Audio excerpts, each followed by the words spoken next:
Consider the night. Not the vague, washed-out glow that hangs above our cities, a pallid imitation of twilight born from sodium vapor and lead, but the true, deep, velvety darkness found far from human light. It is a darkness that is not a void, but a substance. It has depth, texture, a palpable presence that settles upon the soul with the weight of eternity. To stand within it is to feel the scales of human perception fall away, to have the thin veneer of the illuminated present peeled back, revealing the profound and ancient abyss that is our true cosmological context. Within that profound blackness lies not emptiness, but a tapestry of pinpricks, each a distant sun, a furnace of nuclear fusion burning with a ferocity that defies earthly analogy. To look upon them is to engage in a form of time travel so inherent to the cosmos we often forget its staggering implication. A fundamental condition of observation woven into the very fabric of reality. The light now meeting your eye, having journeyed across the fathomless interstellar sea, is an ancient artifact. It is a messenger from a past so remote that the continents of Earth were unrecognizable, that life itself was a nascent experiment in the deep oceans when that photon began its lonely voyage. That particular star, whose gleam you perceive, may have flared into a supernova 1,000,000 years ago, its cataclysmic death throes ripping it asunder, yet its final brilliant scream is only now, in this quiet moment, reaching the shores of our perception. We are forever watching history play out on a universal stage, the news always delayed, the story always told in past tense. We are archivists of the ephemeral, collecting echoes in a cathedral whose walls are infinity and whose hymns are the silent songs of receding fire. This is the first gentle truth of observational cosmology, a truth as humbling as it is illuminating. The universe reveals itself to us principally through the medium of light, and light, for all its transcendent speed, takes time to travel. It is not instantaneous. This simple fact, this cosmic speed limit of 299,792,458 meters per second, transforms every observation into an archaeological dig. We are archaeologists of the present moment, sifting through layered epochs of electromagnetic radiation, through strata of time, to reconstruct a chronology of all that is. Our telescopes are not mere windows, but time machines, their lenses focused not on distant places, but on distant yesterdays. This gift of deep time vision, this ability to peer into the past simply by looking outward, is the cornerstone of our understanding. It allows us to trace the evolutionary lineage of galaxies, to witness the life cycles of stars we will never visit, to see the universe not as a static snapshot, but as a dynamic, unfolding narrative. But this profound gift comes with equally profound limitations, with a built-in obscurity that is as fundamental as the light itself. Our view of the cosmic archive is not clean, not complete, not unambiguous. It is obscured, filtered, and transformed by two great, patient veils, each more subtle and formidable than mere darkness. These are not mere clouds to be parted, they are intrinsic conditions of a vast, evolving, and dusty universe, parameters of perception that have, until very recently, defined the boundaries of our cosmic knowledge. The first veil is a shroud of matter, fine and drifting, a mist that pervades the interstellar and intergalactic depths. Cosmic dust. It is a seemingly humble substance, a fog of microscopic grains, many smaller than a single wavelength of visible light, but do not mistake its minute scale for insignificance.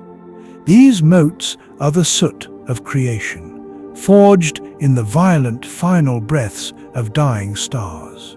In the atmospheres of cool, aging red giants, elements like carbon and silicon condense into solid particles, streaming outwards on stellar winds. In the unimaginable fury of supernova explosions, heavier elements are synthesized in seconds and blasted into the void, where they rapidly cool and clump into complex, ragged grains. These particles, this celestial dust, are then scattered by stellar winds and explosions, drifting for eons in the vast spaces between stars, collecting within the spiral arms of galaxies, coalescing into great, billowing molecular clouds light-years across. Clouds so dense they become the wombs for new generations of suns. To the eyes of our traditional telescopes, eyes modeled on our own biological design, this dust is an impenetrable wall. It scatters and absorbs the brilliant blue and white light of hot, young stars and stellar nurseries. Shorter wavelengths, the vibrant blues and ultraviolet, are scattered most efficiently, lending many nebulae their characteristic glow, but also robbing us of the light behind them. This scattering renders magnificent structures like the pillars of creation as opaque silhouettes, dark fingers against a glowing background. It hides the fiery births, the chaotic infancies, the very cradles of creation from our optical gaze. For centuries, these dark nebulae were mere blanks on the celestial map, voids we could not pass, negative spaces that hinted at something hidden but refused to yield their secrets.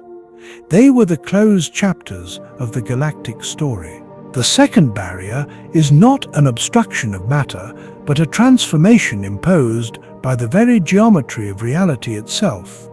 It is the relentless, metric expansion of space, a fundamental and counterintuitive property of our universe, first glimpsed in the early 20th century in the red-shifted light of distant galaxies by astronomers like Vesta Slipher and later codified by Edwin Hubble. This is not an expansion into anything. It is the stretching of the spatial fabric itself, a discovery that forever altered our conception of the cosmos from a static stage to an unfolding drama. As light, that faithful messenger, voyages across the expanding gulf between its source and our telescopes, the very fabric of space through which it travels stretches. Think of the light wave as a ripple on a rubber sheet. As the sheet is steadily pulled taut, the ripple is stretched along with it. This cosmological stretching pulls at the light wave itself, elongating its wavelength, shifting it from the blue end of the spectrum toward the red. Over distances of hundreds of millions, then billions of light-years, this cosmological redshift performs a slow, steady magic, an alchemy of distance and time. It transmutes visible light, the kind our eyes evolved to see under the particular sun that illuminates our world, into longer, lower-energy infrared radiation. The most distant, most ancient objects in the universe, the first galaxies, the primordial stars, have had their visible light stretched so far it has vanished entirely from our optical view. Their brilliant ultraviolet and optical emissions generated in their stellar hearts have been shifted over their epic journeys entirely into the infrared part of the electromagnetic spectrum. This is a domain invisible to human eyes, a realm of heat and molecular vibration, a hidden landscape of the cosmos to which telescopes like Hubble, magnificent as they are, were fundamentally blind. They mirror our own visual senses, and our senses were not designed to read this red-shifted scripture. These twin veils, The dusty and the dynamic, the particulate and the geometric, have long conspired in a silent partnership to keep the universe's deepest epochs secret. They formed a double-locked door guarding the primal chapters of cosmic history, the formative years of galaxies, the ignition of the very first stars from the pristine hydrogen and helium of the Big Bang, the murky, mysterious conditions of the cosmic dawn. All remained theoretical landscapes, elegant equations on chalkboards and shimmering simulations in supercomputer arrays. They were phantoms of physics, compelling in their logic but forever beyond direct empirical observation. We had, through painstaking work, assembled a compelling story of cosmic evolution, a narrative stretching from the hot, dense singularity of the Big Bang to the grand spiral and elliptical galaxies that grace our modern skies. But the crucial early chapters, the foundational paragraphs of that story, were missing. Their pages were either blank, obscured by dust, or written in a spectral ink, infrared, that we lacked the means to read. Our cosmic biography had a gaping hole in its first act. Then, on a winter morning, after decades of planning, engineering marvels, and nerve-wracking delays, a silent revolution launched towards the stars. It was a revolution not of ideology, but of perception. Christmas Day 2021. From the Guyana Space Center on the northeastern coast of South America, under a tropical sky, an Ariane 5 rocket ignited its engines. With a thunder that shook the jungle, it ascended not just through Earth's atmosphere, piercing layers of cumulus and stratosphere, but through the profound limitations of our own vision. Its climb was a metaphorical piercing of those twin veils. Cradled within its protective fairing, folded in an origami of exquisite complexity, was a carefully crafted masterpiece of human engineering and ambition.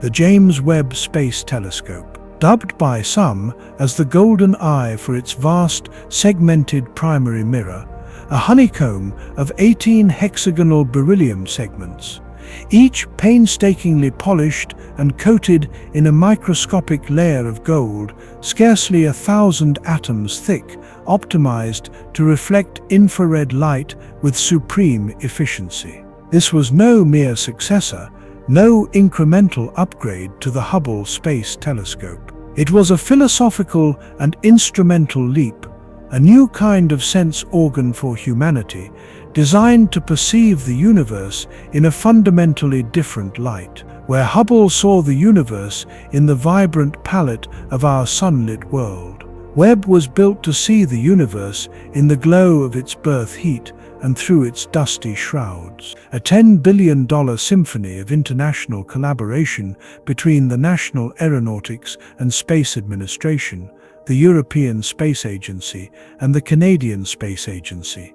Webb represented the most complex, delicate, and powerful observatory ever constructed by our species. Its mission was singular and profound, its objectives etched not in metal, but in the collective yearning to know, to lift the cosmic veils, to peer through the obscuring dust with infrared vision that treats such mist not as a wall, but as a faint, translucent glow, a medium that could be seen through. To capture that incredibly faint, red-shifted light from the very edge of time, stretching its exquisite instruments to perceive the heat signatures of the first luminous structures that ever condensed out of the primordial darkness. It was built not to see more clearly what we already knew, but to see what had forever been hidden, to illuminate the dark blanks on the map and translate the red-shifted script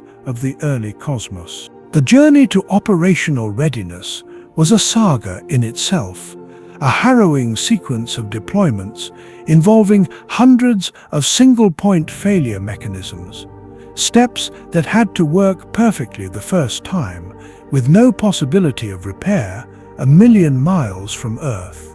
There was the unfolding of the sunshield, a tennis court-sized membrane of 5 gossamer layers, each thinner than a human hair, designed to keep the telescope in a perpetual deep shadow cold of -233 degrees Celsius, only 40 degrees above absolute zero. This was necessary to prevent the telescope's own heat from drowning out the faint infrared whispers of the distant universe. There was the precise alignment of those 18 golden mirror segments, a process of nanometer-scale adjustments that turned a collection of individual pieces into a single, perfect 6.5-meter-wide eye. After a month-long voyage, it settled into a gravitational balance point 1,000,000 miles from Earth, a position known as Lagrange Point 2, where it could orbit the Sun in harmony with Earth,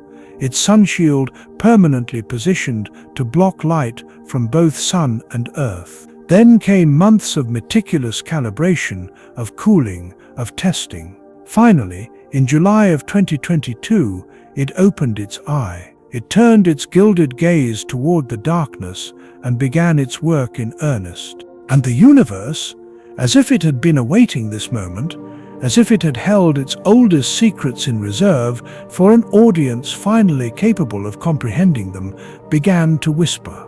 The transformation of our understanding, interestingly, did not begin at the theoretical edge of time, but in the familiar confines of our own solar system, with the planets we thought we knew.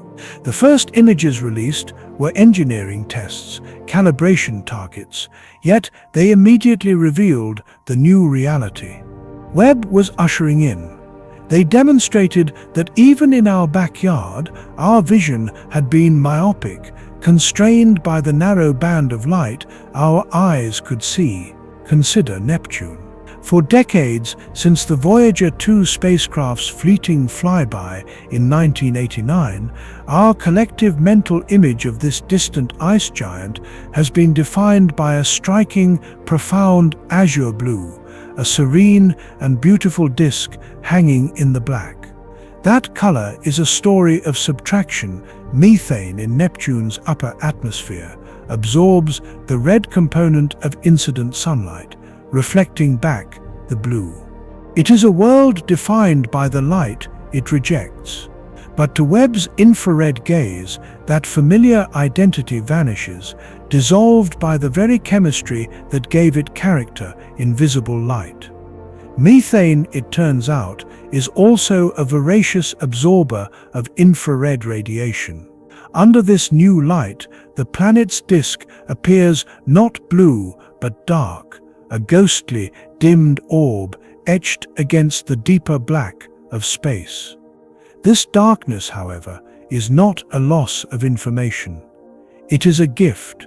It becomes a perfect negative space, a blank canvas of shadow against which the faintest, most subtle structures scream into visibility with newfound clarity.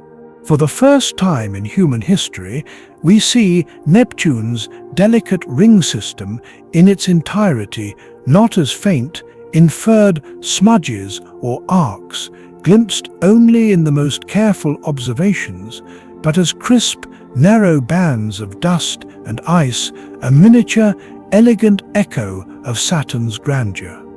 These rings, composed of dark, irradiated material, are exceptionally faint in reflected sunlight, but in the infrared, their thermal emission, their minuscule warmth, is detectable. We see high-altitude clouds of methane ice, luminous against the dark background of the methane-absorbing atmosphere below, tracing atmospheric dynamics, jet streams, vortices, storm systems we could only previously guess at from blurred glimpses. We count its myriad moons with new clarity, their faint points of infrared light, some mere kilometers across, captured in stunning detail against the cosmic dark. This is not merely a prettier picture, it is a deeper diagnosis, a shift from portrait to dissection. It reveals the intricate mechanics of a cold world's atmospheric engine, the gravitational influence of shepherd moons shaping and confining its rings, the subtle ballet of an entire system 4.5 billion kilometers away, now laid bare by a telescope that subtracts the blinding glare of reflected visible light to reveal the subtle thermal truth of structure and dynamics. Webb showed us that to truly see a thing, we must sometimes look not at the light it shines, but at the heat it emits, the shadow it casts in wavelengths beyond our natural sight. But Webb's solar system gaze soon turned from the familiar to the alien, from resident to visitor. On August 6, 2025, it joined a global astronomical vigil observing comet 3I/ATLS, an interstellar vagabond passing through our system. Its hyperbolic trajectory and high velocity were a clear, unambiguous sign it was not bound to our sun. It was a traveler from the vast interstellar medium, born in the gravitational embrace of another star. Webb's near-infrared spectrograph did not merely image this frozen traveler as a point of light.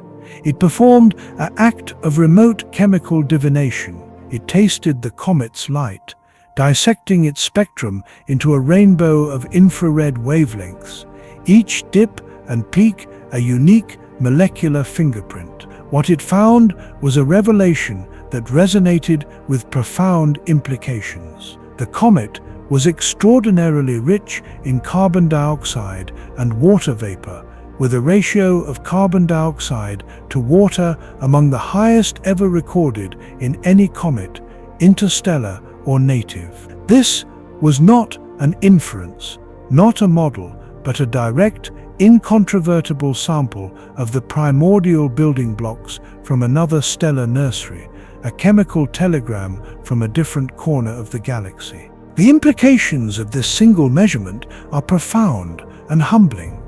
This icy messenger from the stars tells us, with hard data, that the chemistry of creation is universal, a common language spoken across the light years. The same fundamental processes that, in the cold, outer reaches of our own protosolar nebula some 4.5 billion years ago caused water and carbon dioxide to freeze onto dust grains, forming icy mantles that would later coalesce into cometesimals and planets, operate identically around other suns. The fundamental ingredients, hydrogen, oxygen, carbon, and the simple cold thermodynamic chemistry that binds them into these volatile molecules, are a common repeating recipe across the galaxy. The stuff of which we are made, the water that fills our oceans and courses through our cells, the carbon that forms the backbone of every organic molecule in every living thing on Earth, is not a local anomaly, not a rare and precious fluke of our particular cosmic neighborhood. It is the galactic standard, the commonplace feedstock of planetary systems. Webb transformed this faint, speeding speck of light into a powerful philosophical statement written in the language of spectroscopy. We are not made of rare, earthly substances, but of commonplace galactic material. The universe is seeded, everywhere, with the raw potential for worlds, for oceans, for chemistry, and perhaps, by extension, for the complex phenomenon we call life. Our origins are not parochial, they are cosmic. This remarkable capability to analyze light, to perform remote chemical sensing across interstellar distances, finds one of its most demanding and thrilling applications in the burgeoning field of exoplanet science. The field has matured from the initial breathtaking phase of mere discovery, the recognition that planets orbit other stars as a rule, not an exception, into the nuanced era of characterization. We now seek not just to find planets, but to understand their atmospheres, their climates, their potential. And here, Webb is peerless, a tool of exquisite sensitivity. Consider our nearest stellar neighbors, the Alpha Centauri system, a complex triple-star gravitational dance just over 4 light-years away, a stone's throw in galactic terms. For years, the dazzling overlapping glare of the two sun-like stars, Alpha Centauri A and B, drowned out any faint, reflected light from potential planets orbiting them. It was an observational nightmare, akin to trying to discern the faint, fluttering wing of a moth resting directly on the searing glass of a brilliant lighthouse beacon. The starlight was a blinding noise that swamped the tiny signal. Webb, equipped with its mid-infrared instrument and a sophisticated internal coronagraph, a precisely engineered mask that physically blocks the direct, overwhelming light of the central star, acting as an artificial eclipse within the telescope itself, performed this observational high-wire act. Through weeks of meticulous observation and painstaking digital processing to subtract the residual halos and diffraction patterns of the two brilliant stars.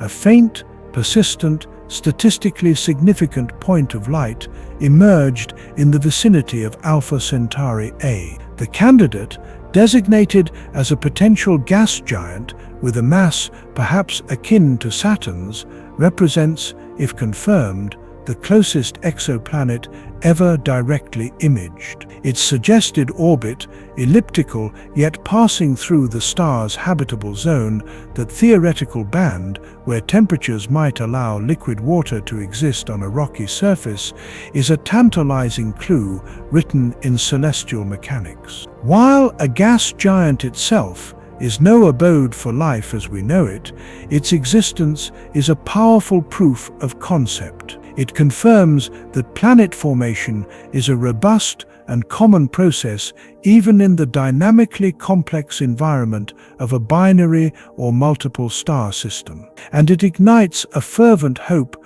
for unseen, smaller, rocky worlds or potentially habitable moons that could be orbiting this giant, all in the system next door, a mere 4 light-years away. Webb has turned a blinding glare into a window, a portal of perception, revealing that our nearest cosmic neighborhood, a place we might one day dream of reaching, may harbor untold stories, unseen worlds waiting for their chapters to be read.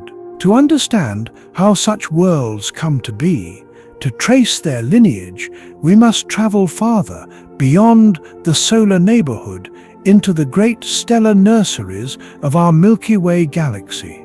These are the cathedrals of creation, vast clouds of molecular hydrogen and dust where gravity works its slow, inexorable magic. Here, Webb does not replace the iconic, beloved vistas of the Hubble Space Telescope.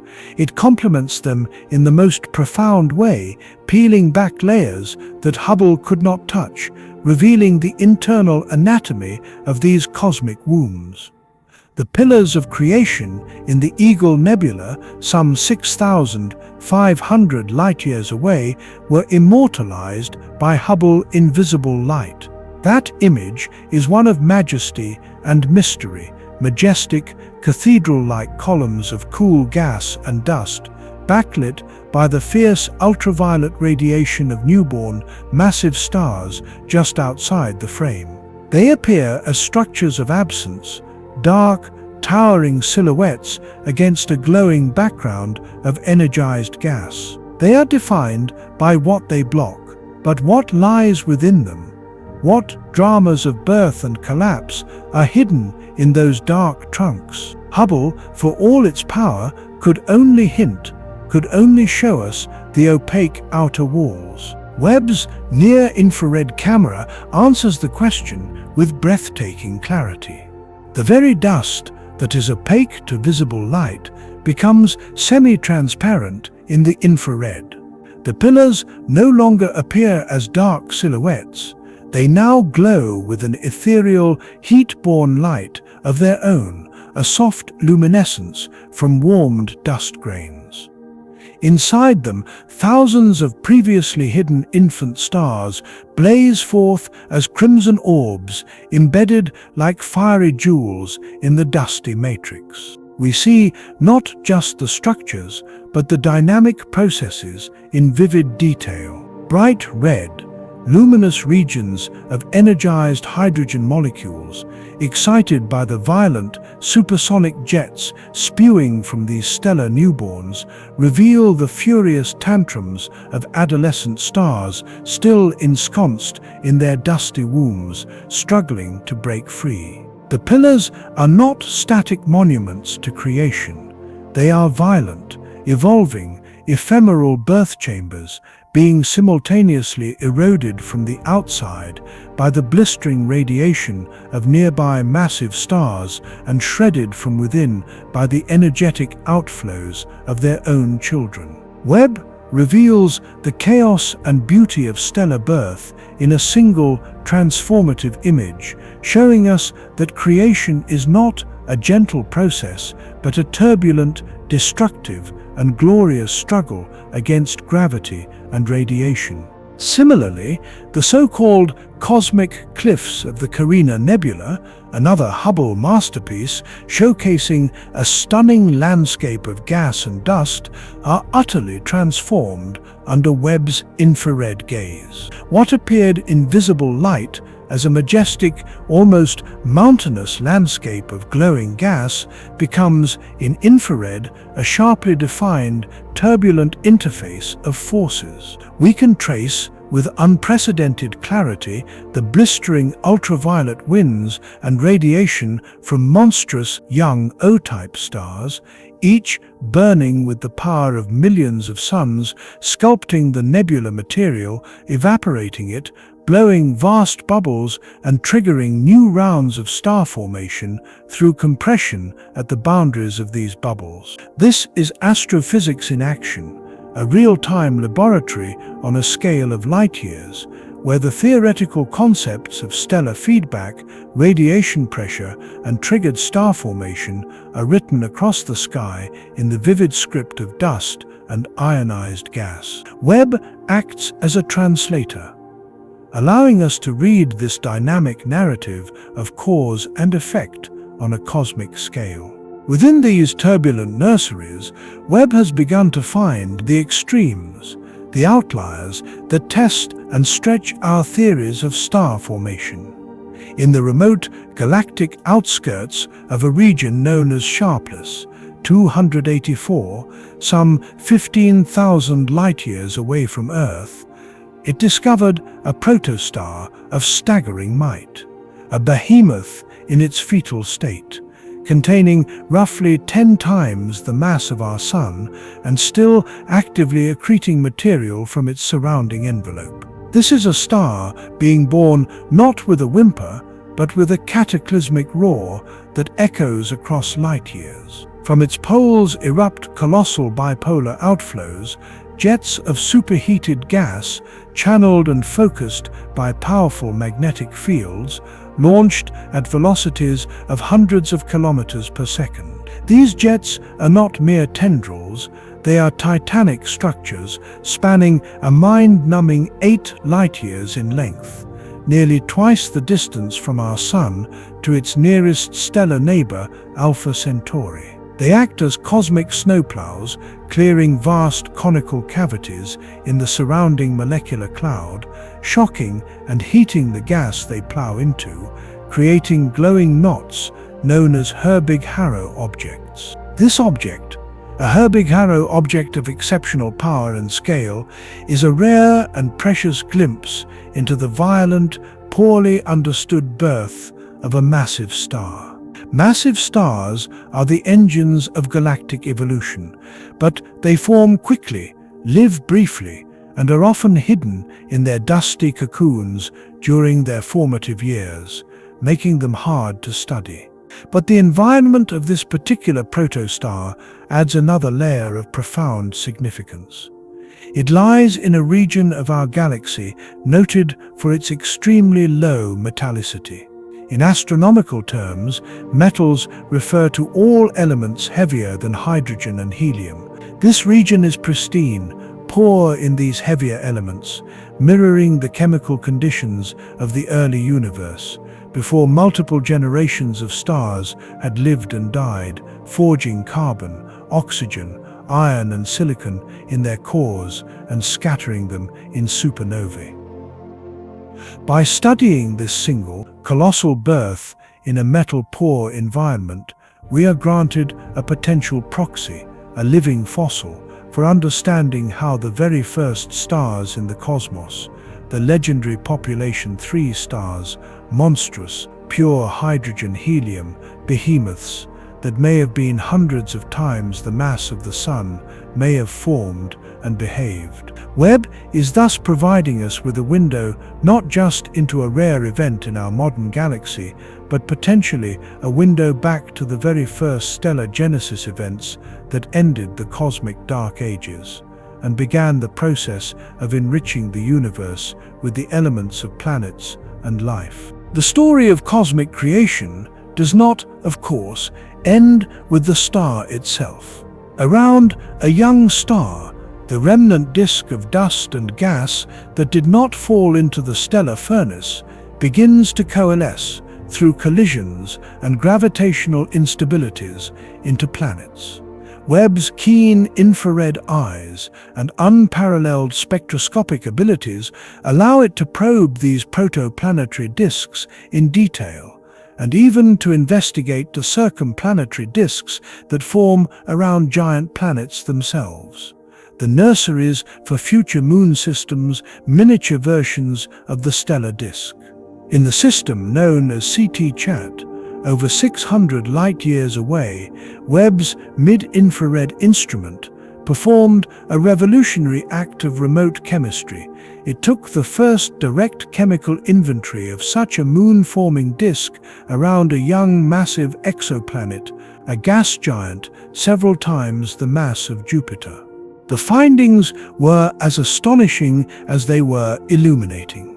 The disk encircling the giant planet was found to be remarkably carbon-rich, its infrared spectrum laced with the signature of complex organic molecules like acetylene and benzene. This chemical signature stood in stark, dramatic contrast to the composition of the broader protoplanetary disk around the host star, which showed abundant water vapor but a relative dearth of carbon-bearing molecules. This differential chemistry, emerging in a planetary system a mere 2 million years old, an eye blink in cosmic time, is a Rosetta Stone for understanding planetary system formation. It tells us that the environment where moons assemble deep within the gravitational well of a giant planet can have a completely distinct chemical identity from the broader stellar nursery from which it formed. It suggests that the ingredients for moon formation, and by extension, the chemical preconditions for interesting, even prebiotic chemistry on those moons, can be highly localized and varied from one part of a nascent system to another. We are witnessing, in real time, the partitioning of elements, the sorting of cosmic ingredients that will one day define the atmospheric composition, surface chemistry, and perhaps even the biological potential of entire worlds. The universe is not just blindly making stars and planets, it is setting their chemical tables with a complex menu, and Webb is the first instrument capable of reading that menu in detail, dish by intricate dish. Zooming out from the drama of individual stellar and planetary births, Webb turns its majestic gaze to the grand architecture of galaxies themselves, to the cities of stars. In a landmark survey targeting 19 nearby, face-on spiral galaxies, it produced images of such staggering beauty, detail, and scientific richness that they transcend mere data and enter the realm of high art. But within this breathtaking beauty lies a deep, interconnected narrative of galactic life and death, of a great cycle of matter and energy. in the phantom galaxy Messier 74, a perfect spiral some 32 million light-years away. Webb's infrared vision performs a magical act of spectral separation. It disentangles, with exquisite precision, the light emitted directly by stars from the glow of interstellar dust warmed by those stars. The galaxy's central bulge shines with the concentrated blue-white light of ancient stellar populations, vast metropolises of old, long-lived suns. But the spiral arms, in Webb's view, are not simply smooth trails of young blue stars, as they often appear in visible light. They are revealed as rivers of raw material, as the foundational infrastructure of star formation. Crimson and orange filaments of dust and molecular gas, warmed by the embedded starlight, trace the skeletal framework of the arms, the spiral density waves that compress gas and trigger star birth. Within this glowing, dusty matrix, bright red knots signify stellar embryos, embedded clusters of protostars still hidden in their dusty cocoons, their locations precisely mapped. And everywhere vast spherical cavities and bubbles, some spanning thousands of light-years across, are carved into the galactic structure. These are not random features. They are the scars of stellar mortality, the shockwaves from supernova explosions that have swept through the interstellar medium like titanic clearing events, a galactic form of forest fire. These bubbles redistribute enriched material, the iron, silicon, oxygen, and carbon forged in stellar cores and supernova explosions, and by compressing surrounding gas clouds at their edges, they trigger the next generation of star formation. The galaxy is seen not as a static picture, but as a dynamic, self-regulating engine. By comparing these patterns of dust, star formation, and stellar feedback across many different galaxies, Webb provides a holistic view of the galactic ecosystem. It shows how galaxies are not inert islands, but living, breathing entities with a metabolism. They ingest primordial gas. They form stars from that gas. Those stars forge heavy elements through nuclear fusion. The most massive stars explode in supernovae. Their deaths clear space, inject energy, and sow the seeds, the heavy elements for new, potentially rocky planets and future generations of stars. This grand recycling of matter, from diffuse atomic gas to molecular cloud to star to supernova remnant and back to enriched gas, is the very life cycle of a galaxy, the process by which it evolves over billions of years. Webb has given us its most detailed panoramic diagram yet, a schematic of cosmic ecology written across millions of light-years. Yet, for all this revelatory work on the relatively recent, mature universe, the universe of the last several billion years, Webb's ultimate mandate, its raison d'être, was to journey further back, to the cosmic infancy, to the first few 100 million years after the Big Bang. To do this,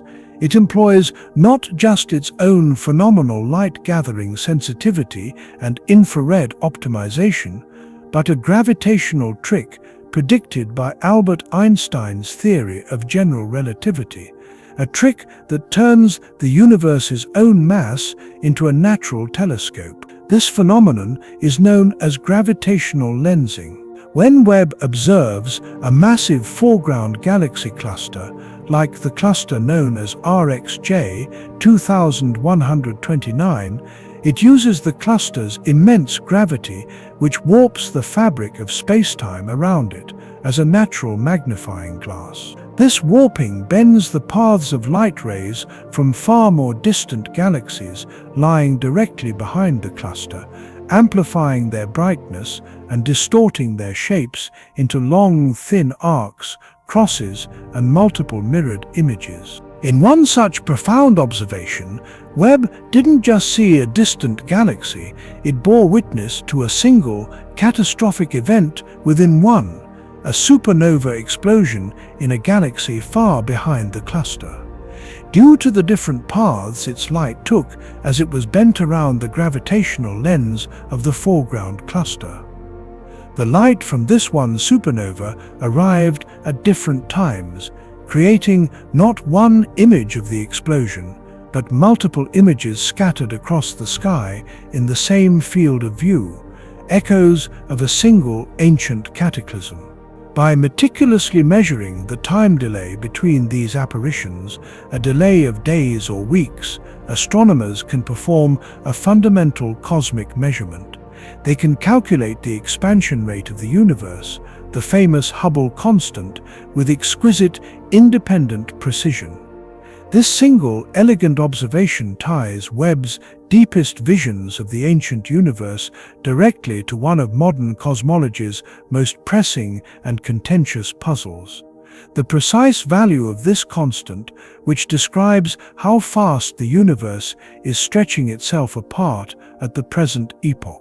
The discrepancy between measurements of the Hubble constant from the early universe via the cosmic microwave background and the late universe via supernovae and other local distance indicators is a potential crisis in cosmology, hinting at new physics or systematic errors. Webb, by observing lensed supernovae, provides a new, powerful cross-check. In resolving the faint light of the ancient universe, Webb also helps us measure the mechanics of its present and future expansion, bridging the deepest past with our current cosmological understanding.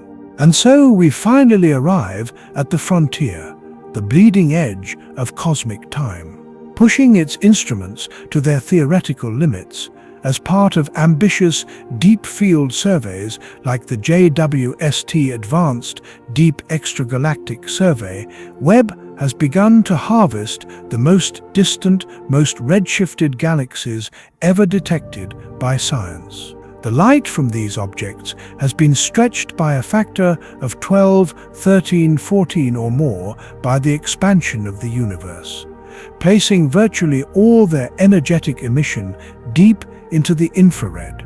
They are seen as they existed a mere 300 to 400 million years after the Big Bang, during the epoch known as the Cosmic Dawn and the subsequent epoch of reionization.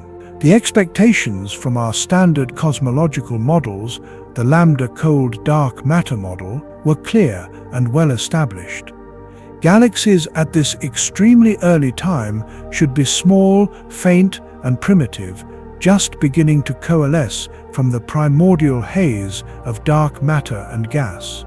Their stars simple, first generation, metal poor, and hot. They should be building blocks, not finished structures. Webb has spectacularly, consistently, and thrillingly shattered that expectation.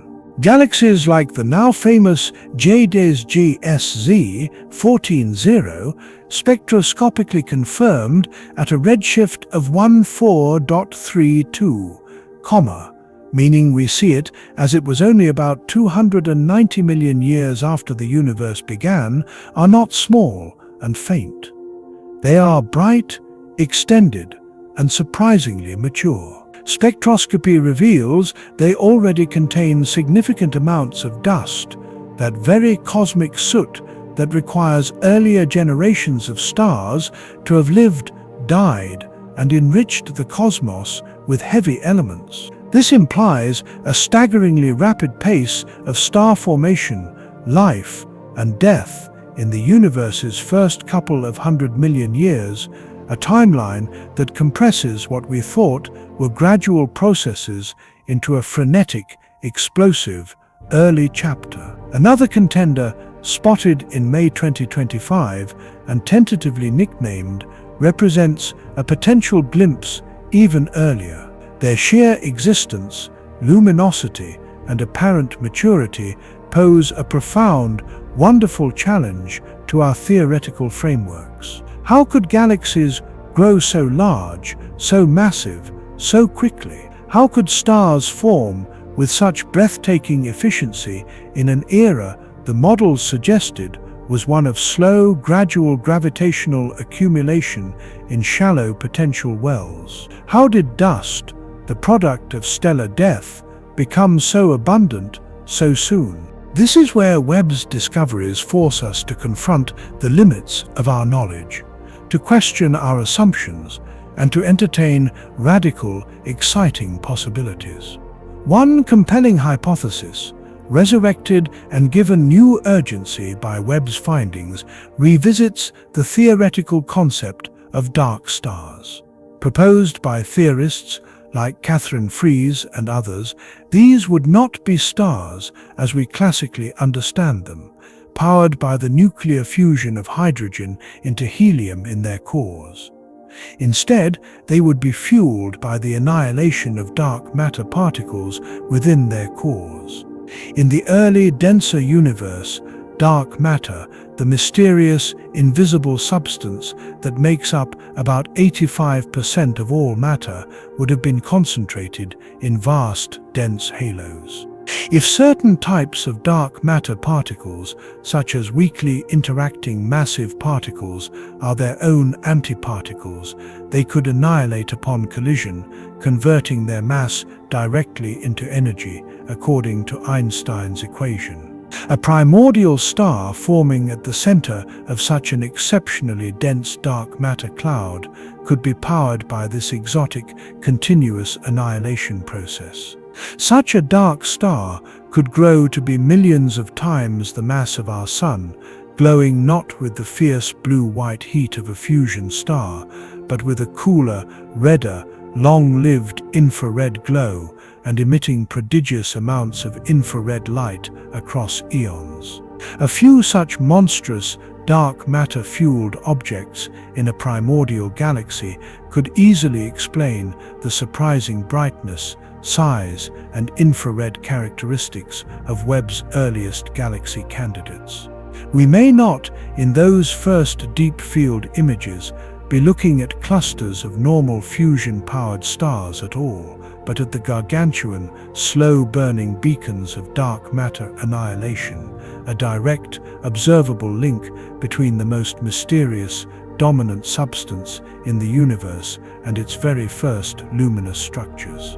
Webb may have inadvertently provided our first empirical clue to the nature of dark matter itself, not by detecting it directly, but by revealing its potential fingerprints on the first light of creation. This is the ultimate transformative gift of the James Webb Space Telescope.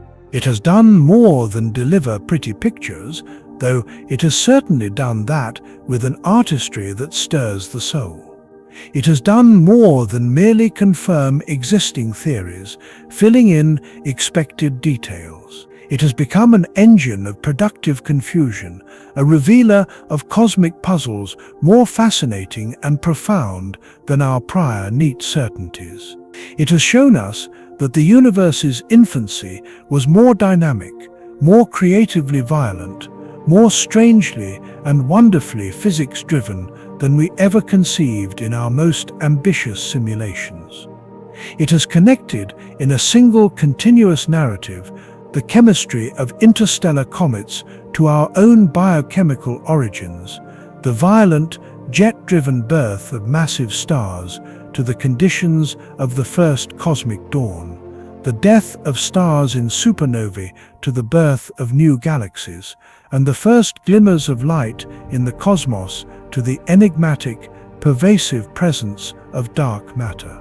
It has woven a tapestry of connection across scale and time, revealing a cosmos that is deeply, fundamentally interrelated. We stand now at a singular, historic moment in the long story of human curiosity. For the first time, we possess an instrument, a sense organ, capable of reading the first pages, the opening sentences of the cosmic story, chapters written in the faint, red-shifted heat of infrared light on the parchment of expanding space. Each new observation is a sentence translated, a paragraph understood, a plot twist revealed. The universe is not a static museum display, a collection of immutable celestial specimens.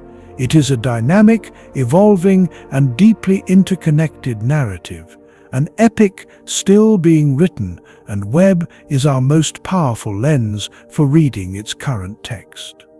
It reminds us, with every breathtaking image and every revelatory spectrum, that the act of looking up is not a passive, aesthetic gaze, but an active, rigorous interrogation of time, matter, energy, and light itself.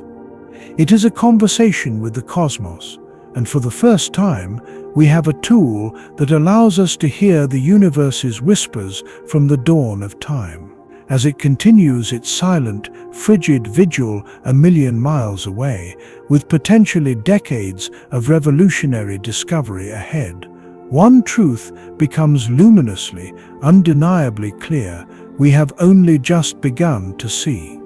The veils have been parted, not removed, and beyond them lies a universe more strange, more beautiful, and more full of mystery than we ever dared to imagine.